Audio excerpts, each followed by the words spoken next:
Hello, everybody. Welcome into another episode of the Fantasy Pros Football Podcast. I'm Ryan Wormeli, joined today by Pat Fitzmaurice and Derek Brown. Fellas, we are almost to week 3. It always blows my mind how quickly the season goes. After just a long offseason of building up to week 1, every other week just flies by. Every single season, it's really uncanny how that happens. We are here in week 3. We are previewing another excellent slate. And as always, our Friday show is going to be some key questions that we see and want to answer going into each weekend's matchup. There's really not much to talk about from Thursday Night Football because it basically played out as we all expected with the Niners, the clearly superior team over the Giants. Matt Breida got a touchdown, so if you did pick him up, if you're a Barkley owner, hopefully you put him in your lineup. But beyond that, I think we can just move right on and go into the Sunday early afternoon slate here for our matchup previews. And we're going to start with Colts at Ravens. My key question for you guys is, with Justice Hill likely out, but the Ravens facing a tough run defense, are we bullish or bearish on Gus Edwards this week? Debro, what do you think? I've got to knock down the ranks, guys. This Colts defense might not be great, and it isn't great versus passing, but versus the run, they're top shelf, baby. Like, we're talking about an Indy defense that's allowing the 5th lowest explosive run rate, and it has the 4th highest stuff rate. So, yeah, I don't think the bus goes anywhere. I think it's got flat tires this week, boys. So, like, a low-end RB3 is about where I'm at. Maybe a little bit lower. Like, there's just a bunch of other guys where I'm like, okay, give them 10 touches, and they probably do a little bit more than Gus Edwards. I am definitely more optimistic than Debro is. Big Pat, surprise. are you more on my side or on Debro's here? I think I'm a little more on your side, Worm. I mean, the one concern that we are always going to have with Gus Edwards is that the lack of usage in the passing game makes the floor a little unstable. But I think that floor stabilizes when we know the rushing volume is going to be significant, and it should be with Justice Hill out and the Ravens favored by more than a touchdown at home. Look, I know Gus is not an extraordinary talent, although he's been pretty productive as a rusher. And I know this really isn't a smash matchup. The Colts are decent against the run, although I don't think it is a fearsome matchup the way, say, the 49ers or Titans are for opposing running backs. So, yeah, like when you're looking at Gus, probably his average number of carries for a game like this, or the expectation, probably around 14 and a half carries. I think there's a good chance that he gives you solid flex value at least this week. Yeah, I mean, this Ravens team, even with the new offense coordinator, they still want the run to be a part of their game. They want to run when they're close in, up near the end zone. They want to run it in. That's what they've 4 of their 6 touchdowns this year have been rushing touchdowns, not from Lamar Jackson.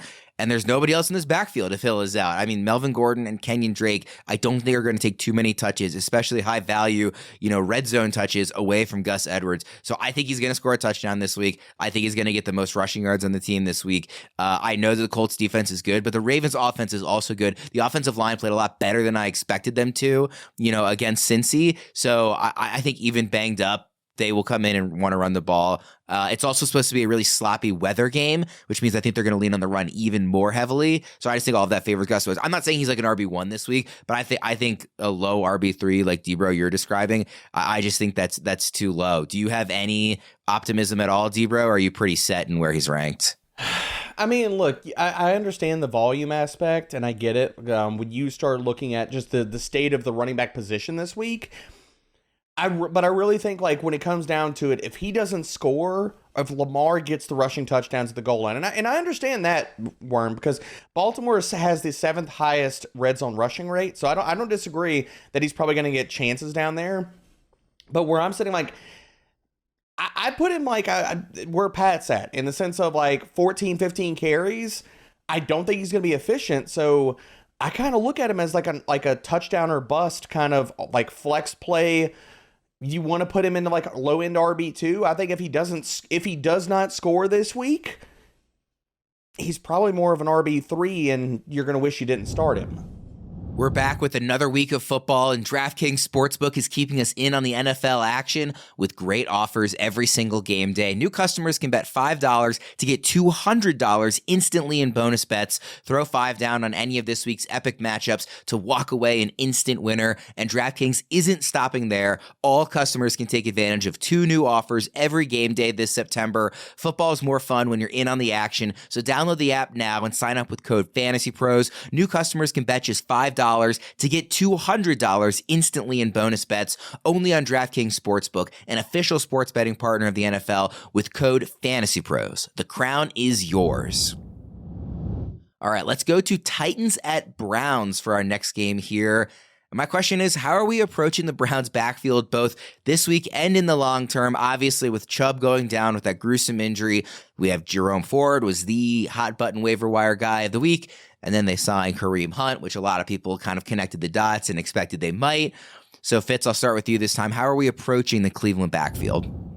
I think we still have to treat it as Jerome Ford being the primary back here. And I think they will probably calibrate the usage of Kareem Hunt based on how well Ford fares in the lead role. But I don't think we're going to see a lot of Kareem Hunt right away. Like, he hasn't been through any team activities all off season. No mini camps, no training camp. It might take him a week or two to get his conditioning up to a level of game readiness. So I do think it's going to be primarily Ford here. And, you know, what we mainly have to worry about is the skull and crossbones matchup with the Titans run defense. So that's why Ford is just outside RB2 range for me this week. But I still think you're probably playing him in most circumstances. And man, it kind of sucks for all the people who blew out their fab budget on Jerome Ford that in his first 4 weeks that you're going to have him, he's going against the Titans, the Ravens, then a bye, then the 49ers. So 3 really tough matchups and a bye. I mean, you might not be actually excited about using Jerome Ford until week 7.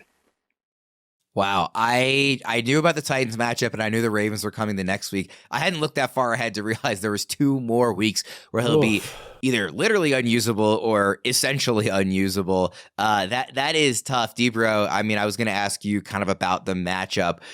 So, you know, even the Kareem Hunt of it all aside, I only have Ford in 1 league. I'm not starting him in that league because of this matchup.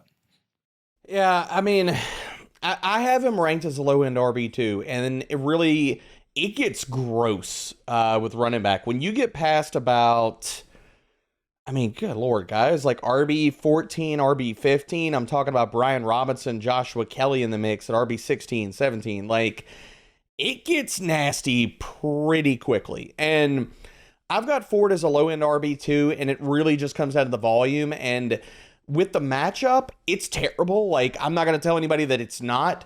The 2 things that I'll lean on with Ford is just the volume, and I think he does get the pass game usage over Kareem Hunt this week, because him arriving, like, he probably spells Ford on early downs a little bit, gets a handful of touches as a breather back, but pass protection, pass pro concepts, blitz pickups, things like that, I think that Ford is going to be the guy running most of the routes, so that pads his floor a little bit, but I'm with you guys. Like, I think Jerome Ford has the talent to hold down the early down role and take the Nick Chubb role, and Kareem Hunt just rolls back into being the pass game specialist, but I'm not excited about playing him, and I mean, saying that I have him as a low-end RB2 isn't saying much this week. The Titans have faced 2 backup running backs already this season. Jamal Williams, 18 for 45 on the ground, and Joshua Kelly, 13 for 39. Neither got in the end zone. So that is not particularly encouraging for the prospects of Jerome Ford in this one.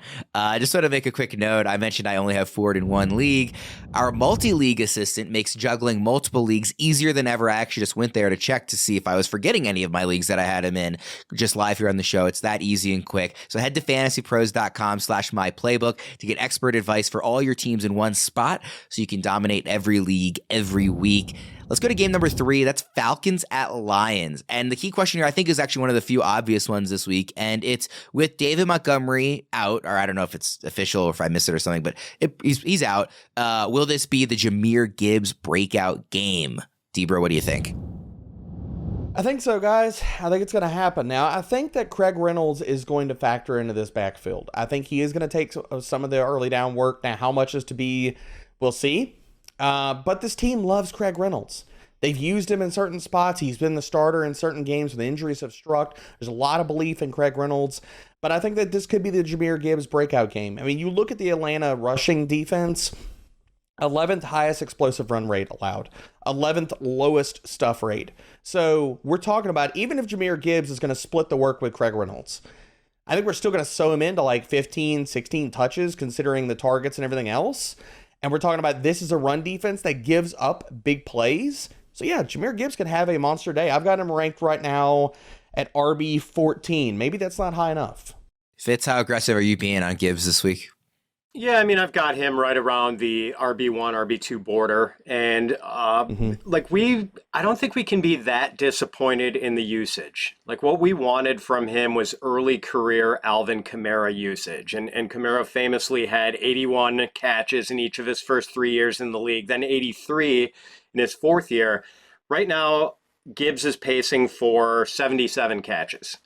And like in those first 4 Alvin Kamara seasons, he never had 200 carries in a season. Now, we'd like to see a few more carries. So far, only 14 for Gibbs, which puts him on pace for 119. He will get more usage in the rushing game, but we just haven't seen the big plays yet. And as Debro mentioned, with this matchup, maybe there's a better chance we'll get the big plays. But as far as the usage, I don't know that it changes much, because I do think Craig Reynolds is going to get maybe 80% of the David Montgomery usage this week. This is actually the perfect opportunity to talk about this year's Fantasy Over-Under Challenge presented by Betting Pros. Each week, the guys will be making over-under picks for 10 different players for how many fantasy points we expect them to score. Submit your picks to play along with the guys so you don't miss out on the chance to win awesome prizes. One of this week's players is, in fact, Jahmyr Gibbs. So do we think he'll surpass 12.5 fantasy points against the Falcons, Debro? Yeah, give me the over. And I want to add something on top of what Fitz was talking about, the usage.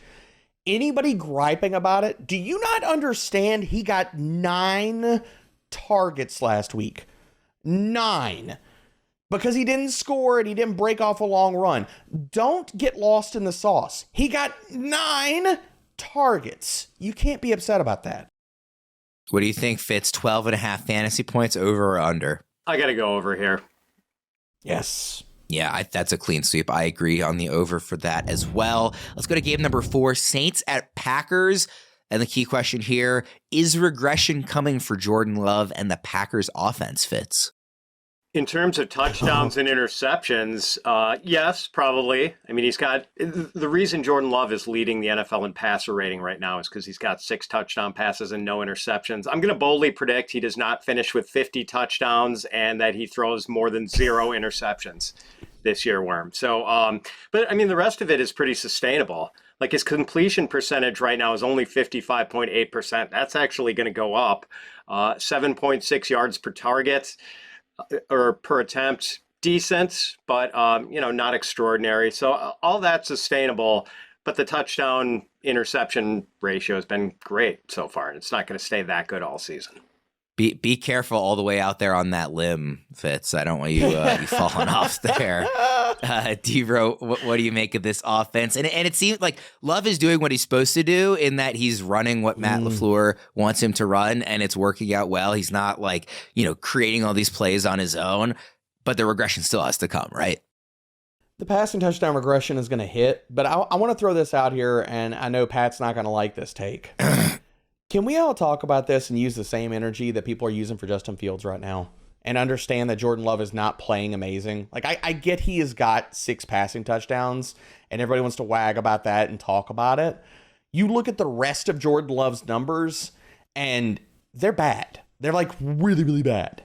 So going against this Saints defense, I mean, just to throw this out here, Jordan Love is 26th in passing grade. He is the 10th lowest big-time throw rate.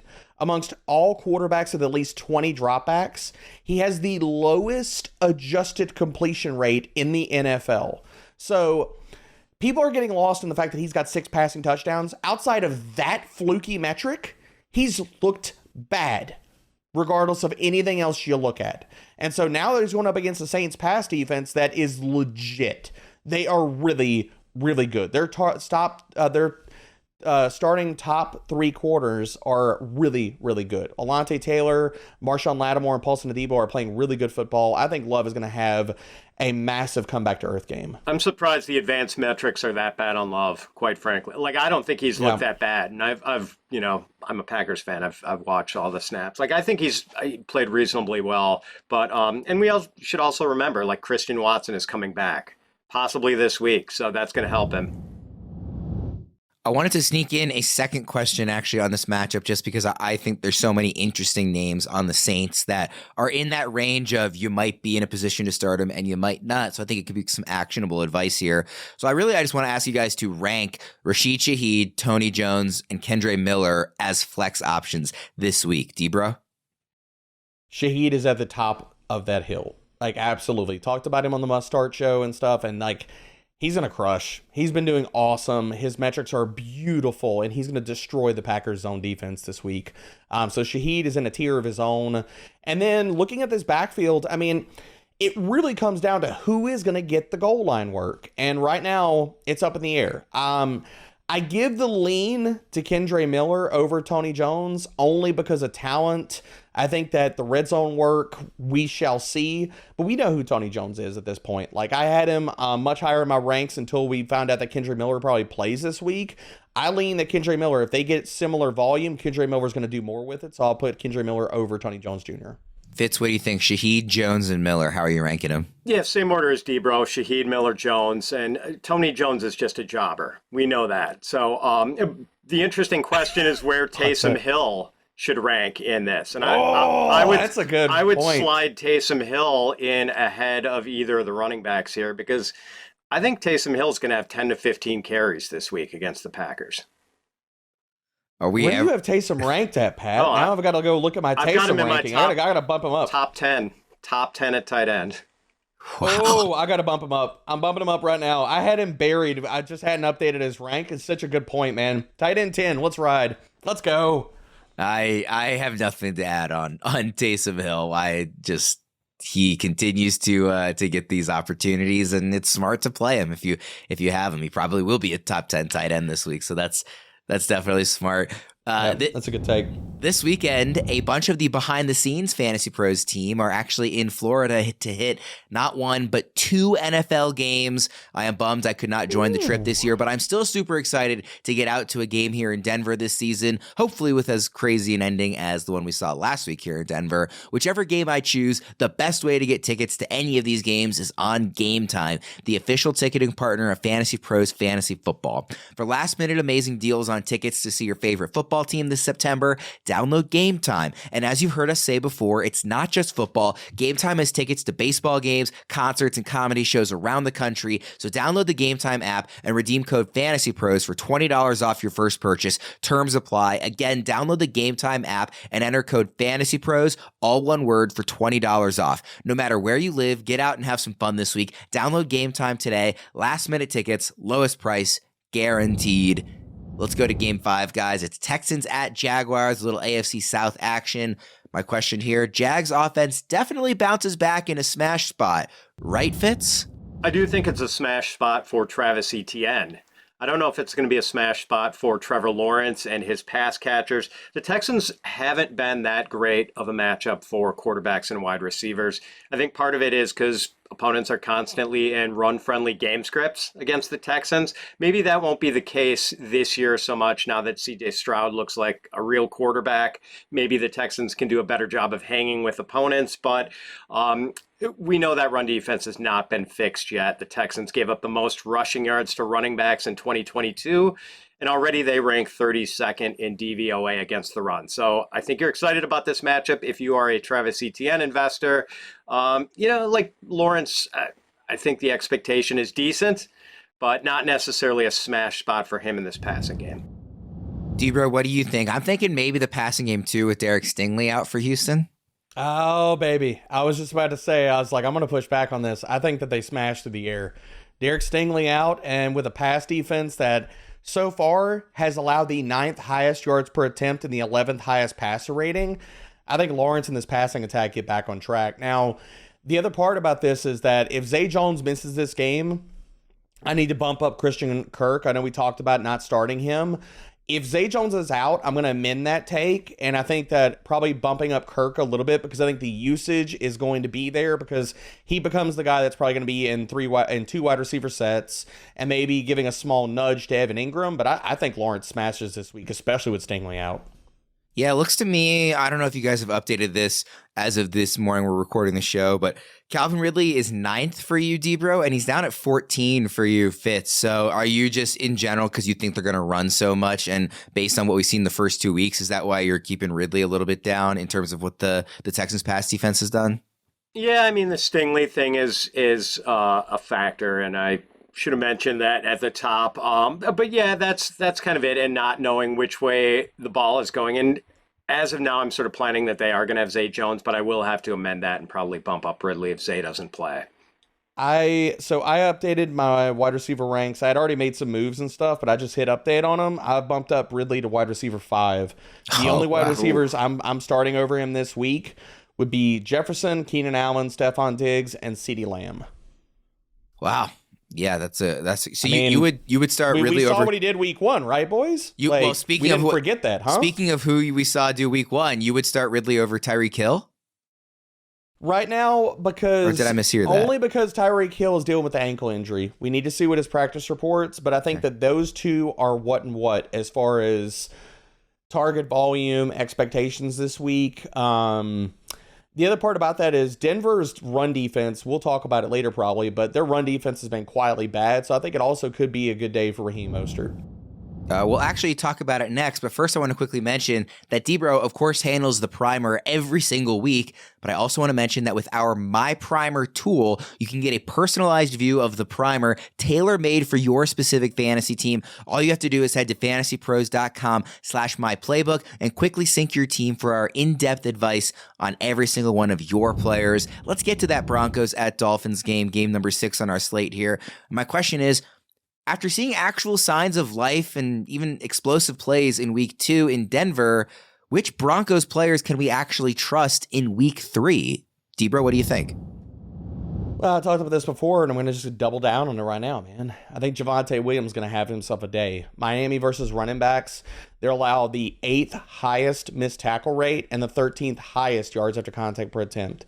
Not only are they bad versus the ground game, but running backs in the passing game as well. Last year, 7th most receiving yards to running back. So I think Javonte Williams can have a good day. I'm going to have Samaje Perine ranked probably above consensus as well. And what we have not seen out of this Denver offense so far is that they've been so pass heavy in the red zone. And what's been a staple for Sean Payton's offenses over numerous years, go back through his entire tenure in New Orleans, the red zone offense usually runs through the backfield. He's got multiple top 5, first overall in the NFL, rushing touchdown leading offenses, and we haven't seen that yet. I think we see that this week because Javonte has been quiet. Samaje Perine hasn't been the guy that everybody would hoped he'd be early in the season, but this is the game that I think we could see that come back, as well as I think that Denver is going to have an easier time as far as throwing the ball as well. Miami's middle of the road in multiple metrics, and they are quietly terrible versus tight ends. So it's not only the running backs that I like here, but if you're struggling at tight end, Adam Troutman is somebody, I know that the numbers are not great, but you want to talk about a tight end 2 matchup streamer that could surprise people and catch a touchdown, finish inside the top 12 or maybe top 10 tight ends this week, I definitely think it can happen. Fitz, what do you make of this Denver offense coming off of a better game, certainly than we saw in week 1 and most of last year, headed on the road to Miami? Who are you trusting? Probably only Javonte, but I think Judy is playable. Where do you have Judy ranked this week, D-Bro? I've got wide receiver 3 range. No, I've got him inside my top 24. I've got him at wide receiver 18 because I do think, and this comes down to, have we seen it yet? No. But what I have seen is I've seen Cortland Sutton look like a replacement level player this year so far. His metrics are like wide receiver 4-ish. And all this screams to me that Judy did not put up the numbers that we thought he could in his first game back. But his first read share was through the roof. So what that tells me is, okay, the targets did not happen last week. That doesn't mean that they weren't designed to go to him or that we might not see that this week. So I'm gonna bet on Jeudy getting the target volume this week. Let's go to one of the games that I think especially bettors have no idea what to make of, and that's Chargers at Vikings. This game just has all the makings of one that is going to be in the witching hour on Red Zone. We're going to be like just losing our minds over some crazy development that happens on either side of the ball. My key question here is Jordan Addison has been a wide receiver 2 in each of his first 2 games. He's been really efficient, not seeing a ton of volume. He's scored in each week. What do we make of him both this week and moving forward, D-Bro? He's tough to trust. I will say this. The talent is there, and I think we're going to see the breakout coming. That could be this week. We saw his route run per team drop back rate increase from 61% to 71%. Now his target share didn't bump up. He's not even cresting a 13% target share. So yeah, Worm, like you said, he's being efficient on the volume he's gotten. I mean, I think it's being kind. He's gotten hardly any volume, but he's done a lot with it. So this could be the week we see him break out in the sense of like this offense goes more in his direction. Because we're not seeing that even in first read share. He's got a 12.5% first read target share. And for everybody that is not aware with that metric, like, it's not good. But I think that with the talent is slowly eating away at KJ Osborne's snap share, and it should. KJ Osborne should have never been playing snaps over Jordan Addison at any point this year. They're just making the rookie earn it. But I think he earns it this week. Yeah, I mean, I think it's efficient in terms of just like 72 yards and a touchdown on only 5 targets. Oh, yeah, he's been like awesome when they've targeted him. Yes, they just need to do it. But the volume more. has not been there, like certainly. Fitz, what do you think? Yeah, this is a tricky one because the surface stats are so much better than the usage for Jordan Addison, which maybe shouldn't surprise us because Jordan Addison is good and he's certainly capable of like outperforming his level of usage. But he played 22 fewer snaps than KJ Osborne in week 1, 16 fewer snaps than KJ Osborne in week 2. I know he's going to be in a million start sit questions that I get Saturday and Sunday.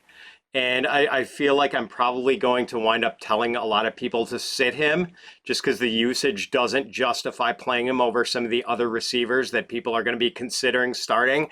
And I'm going to feel really nervous about it because this could definitely be like a smash setup with this projected high scoring game with a total of 54 points, the Vegas total. So like it could be a huge KJ Osborne game or a huge Jordan Addison game, but it's just like hard to count on it when he's playing that many fewer snaps than KJ Osborne so far.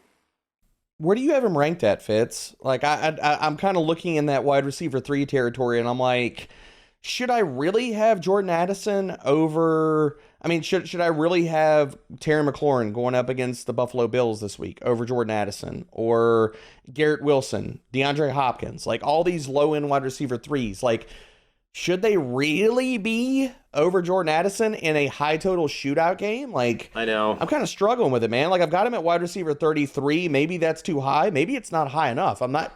I can't tell right now. I've got him Where like you at? right around wide receiver 40.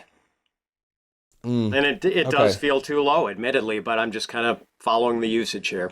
It's just a mess in that part of the ranks, man. Like all the guys down there, like what do you do with Garrett Wilson? What do you do with DeAndre Hopkins? Like another guy that I'm kind of curious about. We'll get to that game later, but Tank Dell, I think I'm going to have to rank higher than maybe consensus this week.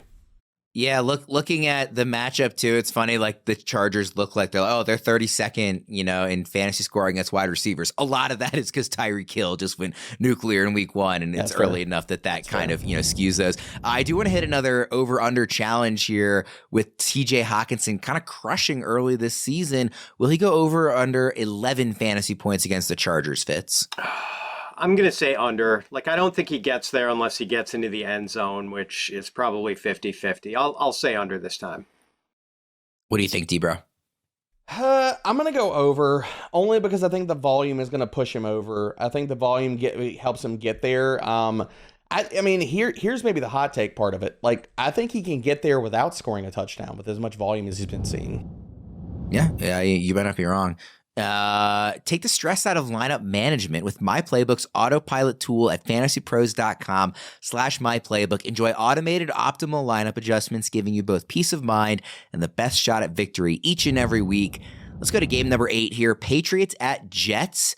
Will this be a squeaky wheel gets the grease game for Breece Hall in the Jets backfield? For those in case you missed it, they asked why the offense was struggling, and Breece Hall essentially said, because I only got 4 carries this week. So will we see him get more of the workload here in week 3? Fitz, what do you expect? I hope so. They need to. In 4 career starts against the Patriots, Zach Wilson has 2 touchdown passes and 7 interceptions. Like Bill Belichick is, Bill Belichick is just going to put the clamps on this passing game. The Patriots are not going to let the Jets do any business through the air. So they need to get Breece Hall involved. Also, by the way, Dalvin Cook looks like a complete dust ball this year.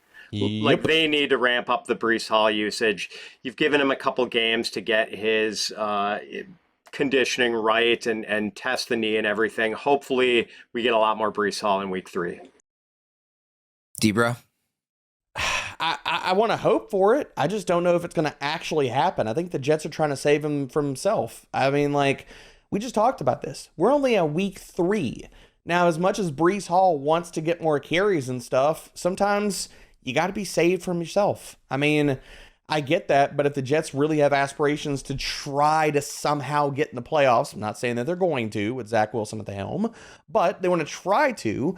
They're going to need Breece Hall the entire year because, like Fitz talked about, Dalvin Cook ain't it, baby. So I don't know if the volume is going to be there for Breece Hall this week. The matchup is pretty bad. Like New England on the ground, 3rd or 9th highest stuff rate. Now, the one saving grace for Breece Hall, I'll say here, is if he can have a banner day, regardless of the volume, it's going to come down to the run concepts being a really good matchup against this run defense.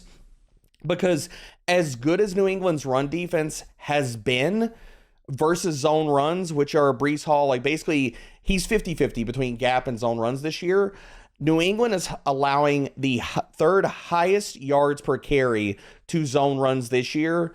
So I don't know if the volume is necessarily going to be there this week. Like I probably put a median 10 to 12 touches, but kind of like we saw in recent weeks, he could break one of those for a long gain. Let's go to the last game in our early afternoon slate, and that's Bills at Commanders. The question here, with Sam Howell looking good, but Jahan Dotson and Terry McLaurin not quite taking off yet, what do we expect from the Commanders' passing game in this one? Debra, I'll stick with you. It's going to be an up and down day. This secondary for the Bills is extremely good. The Buffalo Bills just depends on if their pass rush gets home and gets heat on Sam Howell. If that doesn't happen, I think they could have a good day because I'm here to tell you, the Bills are going to put up a lot of points. And I know that's not a scorching hot take, but they're going to be chucking deep balls. They're going to sit here and be putting up points all day. This is going to be one of those kind of games where we're like, oh, wow, you know what? Josh Allen really is a top 3, top 2 best quarterback in the NFL. This is going to be one of those games where he reminds everybody very loudly. So the Commanders going to have to try to keep pace. Fitz, what have you taken away from the first couple of games of Eric Bieniemy, running this offense in Washington, and how do you expect it to play out in week 3? Yeah, not much yet. And part of that is getting the souped up game script we got for the Commanders playing from behind against the Broncos, trying to have, stomping the accelerator to try to catch up. So we saw a pretty good game for Sam Howell last week, and maybe it's the same thing. As Debro said, I think we're probably expecting the Bills to put up a lot of points this week, and maybe that's going to force Washington into catch-up mode. But, man, because of this matchup, I can't get higher than wide receiver 3 range for either McLaurin or Dotson, and Dotson just barely in wide receiver 3 range. I've got Dotson in quite a few leagues, and, man, it is a borderline start-sit call in most of those leagues.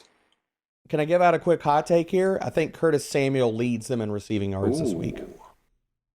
Mm-hmm. All right, where would you rank him, or is that just a bold prediction?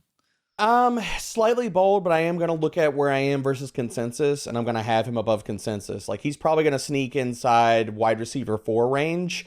You're looking at the cornerback matchups on this squad. Teron Johnson in the slot is easily their most exploitable corner. And Tre'Davious White's not playing amazing right now, but he's still freaking Tre'Davious White. So he's a really good matchup as far as like archetype of wide receiver with Terry McLaurin and stuff. So as long as he can run with Terry, I think he could shut Terry down. I think Curtis Samuel is really, if Sam Howell has a great day, I think that's where the ball needs to go. Let's move to the late afternoon slate here. Panthers at Seahawks. And to me, this matchup feels pretty straightforward in terms of the fantasy, start and sit decisions. So I wanted to ask you guys a long-term question. Kenneth Walker has 29 of the Seahawks' 39 running back carries this season, plus 7 targets in 2 games, plus both Seattle rushing touchdowns. And he plays in an offense that we expect to continue to be good all season long. So given his usage and given the state of the running back position, is RB9 too low for his rest of season ranking? And that is where he's ranked in our most updated rest of season rankings according to the industry experts. And RB9 just feels too low to me given what we've seen at the position already. Debro? It is way too low. I'll say this. We need to toss it in the trash can. All the offseason takes and all of our worries about Kenneth Walker and splitting work with Zach Charbonnet, maybe that happens as the season goes along. It ain't happening right now, baby. Like, you're looking at Kenneth Walker. This dude is 17th in weighted opportunity, 11th in opportunity share. And not only that, he's still one of the best pure runners in the freaking NFL. This guy is 9th in elusive rating. So, tough matchups to start the season. I have him at RB5 for rest of season rankings. And I don't think that that is like bold or crazy or anything. You look at the state of the running back position, and it's like, who are you putting over him? Oh, are you still married to preseason and offseason worries about he loses work? That's not happening. We need to change our viewpoint of the Seattle backfield and realize Zach Charbonnet is facing more competition with DJ Dallas than he is with Kenneth Walker. So, yeah, K-Dub, top 5 running back rest of season. The running backs he's behind, by the way, this is half PPR rankings. CMC, Bijan, Pollard, Etienne, I'm fine with all those. Then Eckler is 5th, Jacobs is 6th. Ramondre is 7th. Derrick Henry is 8th. So, Pat, of those guys, shouldn't Walker be ahead of at least a few of them?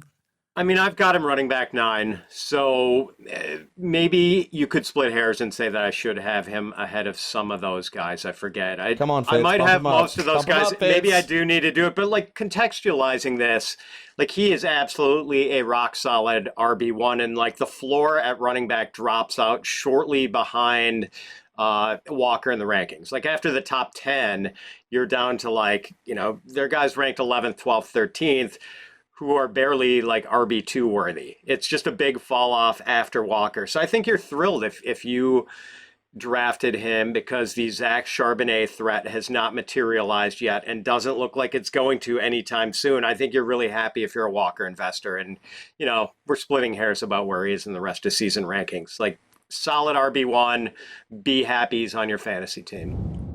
Just to get in one quick question, so to keep this brief, but about the matchup itself, are we starting Miles Sanders this week, Fitz? If he plays through his pectoral injury, yes, because Seattle's not a bad matchup. They've been better against the run than they were last year, but Sanders has 32 carries and 11 targets so far. The usage has been there, even though the Panthers' offense as a whole has looked pretty shabby. Debro, quickly on Sanders. Low ceiling this week, even if he plays. You're looking at 62% of his runs have been on zone concept plays. Seattle has shut those down. They're allowing the second lowest yards per carry to zone runs, 1.4 yards per carry. So I don't think Sanders does anything. I think they have to get it done with the passing game this week. Let's also quickly hit one final player in the Betting Pros over-under challenge. Geno Smith was brutal in week 1 and terrific in week 2. Will he top 17.5 fantasy points in week 3 against the Panthers? Fitz? I'm going to say yes. I was really pleasantly surprised by the way Seattle played last week without their 2 starting offensive tackles. I thought that would be a big issue against the Lions and that Aiden Hutchinson was going to wreak all sorts of havoc against them. Not really the case. So, and look at the weapons he's got to throw to, even though DK is a little banged up. Like, yeah, I'll go over here. Debro, you were shaking your head, so you disagree? I disagree. I'm going to take the under. I love Chef Geno. I think he's going to be good the rest of the season, but give me Kenneth Walker having a monster game here. And I think that's what's going to pull Geno to the under. Game number 11 on our slate, still in the late afternoon section. Cowboys at Cardinals. Oh boy, is this going to be a fun one with fun in air quotes. Is there a single startable Cardinal against possibly the best defense in the NFL? And I will say, we put together this outline prior to the news of Trayvon Diggs' injury. So obviously, thoughts go out to him. It's really brutal. Just, this defense looks like it could be special. It's still going to be quite good. I don't know if that changes how you guys would answer this question, but Fitz, I'll start with you here. By the way, can I just remark on the awfulness of the late afternoon slate? I think we only get three games. It's Panthers, Seahawks. The Panthers have been like one of the most boring teams to watch so far this season. Cowboys, Cardinals, which looks like a massacre. Bears, Chiefs, which looks like a massacre. This late afternoon. There should never be 9 games in the early window. There just never NFL. should. Like, just give us one good matchup. Insane in the late afternoon slate. So, James Conner is absolutely playable just because of the volume, just because of the current state of the running back position. You're not excited about it. Expectations are lowered a little bit because of the matchup, but like, he's the only guy. You're not starting anyone in the Cardinals passing game. Debra? I'll push back a little bit about the Cardinals passing game only because of the Trayvon Diggs injury. Don't say Ertz. Oh, I'm not going to say Ertz. No, Ertz could be put in a coffin. I'm not worried about Ertz. But I do think that Marquise Brown will get enough volume here. And I think that his speed versus their man coverage can play. If you're going to get open versus Stephon Diggs and Deron Bland, who I think takes the outside corner spot, Jordan Lewis probably takes the slot corner spot. I think that versus those two corners, Marquise Brown does have the speed to sit here and get a speed release and catch one deep this week. So I think you could start Marquise Brown in a pinch. I'm not excited about it. And James Conner just based off the volume, but it's going to be ugly, people. Yeah, let's get off this game as soon as possible. Let's go to Bears at Chiefs. Not that this one looks much better, but there's at least a little more intrigue here. And the key question, I think, is one on everybody's mind. Will the Bears finally unleash Justin Fields' rushing potential again in this game? And as sort of a second follow-up to that, doesn't matter if the coaching staff does, because it sounds like he's going to regardless, right, D-Bro? Damn right. Run, Fields, run. Forget what Getsy's telling you. Get that out of your head.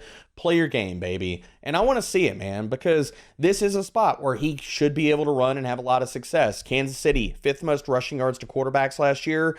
There is no way on this planet in civilization with anybody with common sense that should allow Justin Fields to have one design run. Taysom Hill has more design runs this year at the quarterback position than freaking Justin Fields. Tell me how that happens. In what world should that be happening when we are at week 2? Run, Fields, run. Let's go.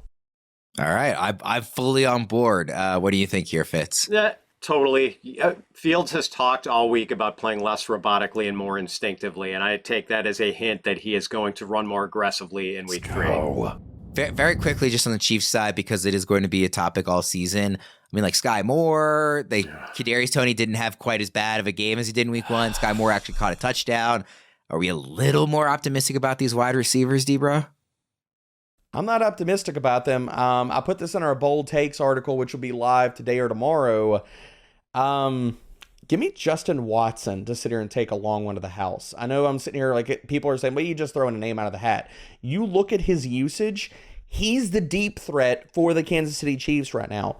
He's the person getting the deep targets, not MVS. So I'm not excited to start any of these guys. And I'm not telling you to throw Justin Watson, but if you're in a deep league or a dynasty league, you got him sitting out there or he's out on the waiver wire and you're like, crap, I got nobody else.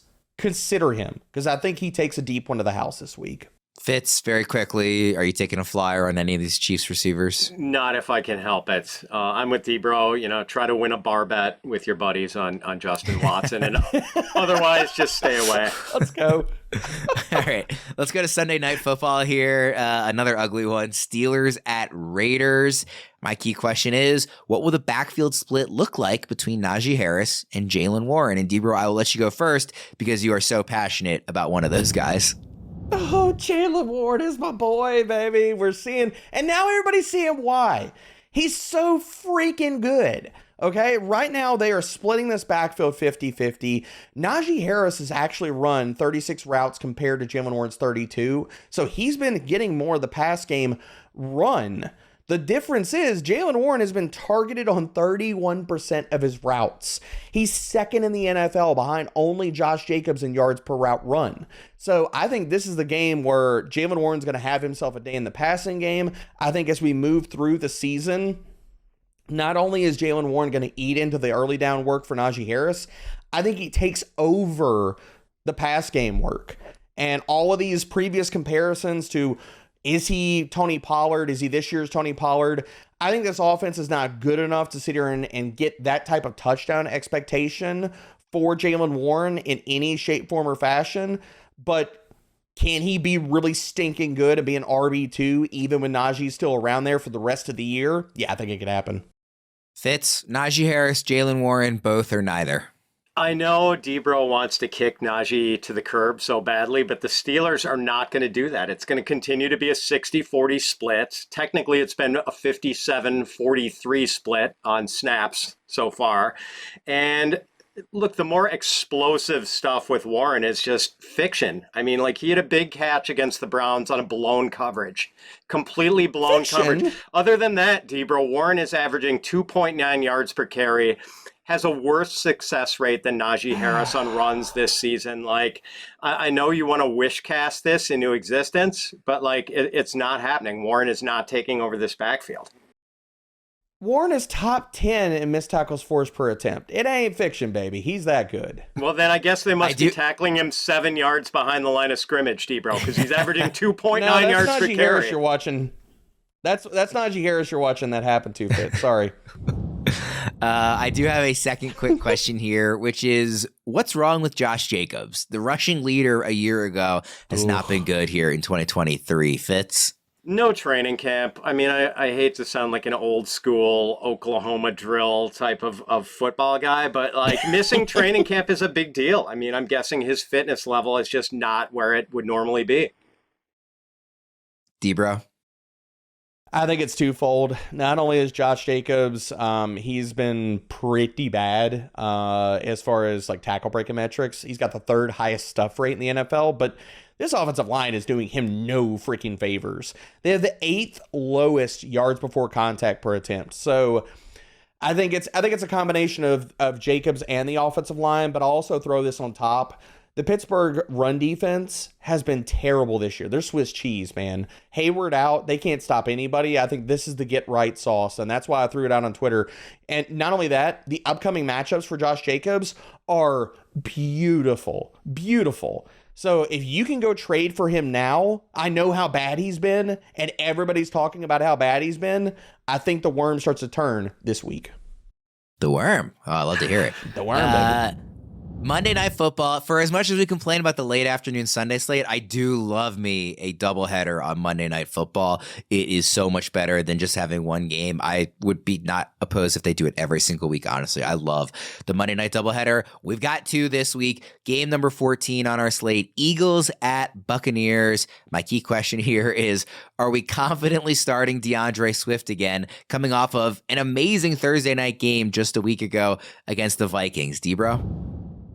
Who the hell are you starting over DeAndre Swift? I mean, the guy got 75% of the snaps. If Keenan Gainwell is still back, how does he take over the starting role over DeAndre Swift when he's banged up with rib issues? Like, I don't see how that happens. So yeah, like, DeAndre Swift is a locked-in top 20 running back this week. Like, you'll notice I didn't say I didn't say are we starting him. I said, are we confidently starting him? I mean, that's my point. How can we not be confidently starting him? Okay. Based off of what? He got over 30 touches last week. Based off a history of watching him disappoint? I mean, yeah, but that kind of stuff is exactly how you lose your fantasy matchups. Play DeAndre Swift. Top 20 back. Easy. Fitz, what do you think? I mean, Gainwell's going to have a role if he is back, and he might even be the ceremonial starter, much to Debro's chagrin, much the way that Clyde Edwards-Helaire was the ceremonial starter for the Chiefs in Week 1. But like I do, every time I think about DeAndre Swift, like I can't help thinking of the cliche phrase, the genie out of the bottle. Like he is the genie that smashed the bottle. Like there's no bottle to go back in for DeAndre Swift. He's going to have a big role. So, I mean, just the sorry state of the running back position with all the injuries right now. I think you're feeling pretty good about playing him. Maybe not supremely confident that he's going to go for another 175 rushing yards against the Buccaneers this week. Probably not. But, I think you're still feeling pretty good about playing him. Okay, I'm not suggesting people shouldn't start him for the record. I just am a little more hesitant to believe that what we saw last week is, what we're going to be seeing going forward. Let's wrap up here with Rams at Bengals. I want to ask you guys, how are you two approaching lineup decisions involving the Bengals? Not only given the Joe Burrow calf uncertainty and the fact that this game is on Monday, not Sunday, so you have to make your decisions beforehand, but also just in terms of how the offense has looked, heading into this week 3, because the first 2 weeks it hasn't been good, and now there's the calf issue. D-Bro, how are you approaching these decisions? I think with Joe Burrow in basically every league where you have other starting quarterback options, you can at least stream somebody. I would be sitting him. I would not be playing that game. And however you want to slice and dice that up, that's fine. That's up to you. Whether he hasn't looked good, maybe he sits out. I do think he plays because what they're doing with their personnel decisions as far as the roster and stuff leans that way. I'd be surprised if he doesn't play. But I think that you're looking at other quarterback options as far as in your starting lineups, but as far as Ja'Marr Chase and T. Higgins and everybody, you're starting them. I mean, in what world do you probably have a lot of better options than to start those guys? And even with a backup quarterback tossing them the ball, these guys are still uber freaking talented. Say Joe Burrow doesn't play. I mean, T. Higgins is probably still going to be ranked as a wide receiver 2. Ja'Marr Chase is a wide receiver 1, as they should be, because the Rams defense, is anybody scared of the Rams defense? Are we scared of those cornerbacks? Are we scared of that pass rush outside of Aaron Donald? The answer for all those things is no, you shouldn't be. So I think you're going to start Ja'Marr Chase and T. Higgins as you usually should. You're not playing Tyler Boyd or Irv Smith because, good Lord, you never should because they haven't done anything. And sit Joe Burrow and look at streaming a quarterback over him. Fitz, is this, actually kind of a simple one to decide and do what D-Bro said, start the must-starts and sit the guys that aren't? I'm not scared of the Rams defense. I'm scared of Jake Browning. But that said, I do think D-Bro has it right. I mean, I think maybe for me, Chase is probably going to fall into wide receiver 2 range in the rankings if Jake Browning starts, and Higgins maybe down to wide receiver 3. But in most cases, I think you're compelled to start those guys. I think they're going to be better options than, I'm still starting either of those guys over Jordan Addison. I'm still starting over those guys over Marvin Mims, who had good surface stats last week, but ran 6 routes. You still have to play those guys with their usage. And I think you have to play Joe Mixon. They're going to lean heavily on the run, whether or not Joe Burrow plays. But yeah, it's just disappointing. I mean, that you drafted these guys with the expectation that the Bengals offense was going to be a high wire act yet again. And so far, this Burrow injury has prevented that. I do want to throw in a second question here before we wrap. And it's really just because we have to talk about Puca Nacua each week until he stops breaking records. So this is simple. Just what do we expect from another encore to his first to historic games here, D-Bro? You play him, you play him, you play him. He's a wide receiver 1 in my rankings, and anybody that has a problem with that, I don't know what the hell to tell you. He's got 35 targets in his first 2 games. If you don't believe now, you're never gonna believe. So have fun. Enjoy your Sunday. Enjoy watching Puca Nacua get another 12-plus targets and go for 90-plus receiving yards. He's a wide receiver 1. If you got a problem with that, you're still lost in off-season sauce. How many catches do you expect this week, D-Bro? 8+. I'd be betting the overs on all of his props. Fitz, what do you expect from Puca in week 3? Yeah, as if people need my opinion on Puca when they got D-Bro already. I'm just the after dinner mint here. They need the juice, Pat. They need the juice, baby. I don't think anybody needs to be told to start him at this point. It's more just we can't not address what he's doing. I mean, it's historic, and it's historic coming from a round 5 receiver in the first 2 games of his career. So it's just what do we expect? But everybody should be starting him regardless, Fitz. Yeah, it's real. I mean, more heavy volume. I don't think he's going to have 200 catches. I think he's pacing for like 213. But what we're seeing is very real. Like the volume is going to continue to be there.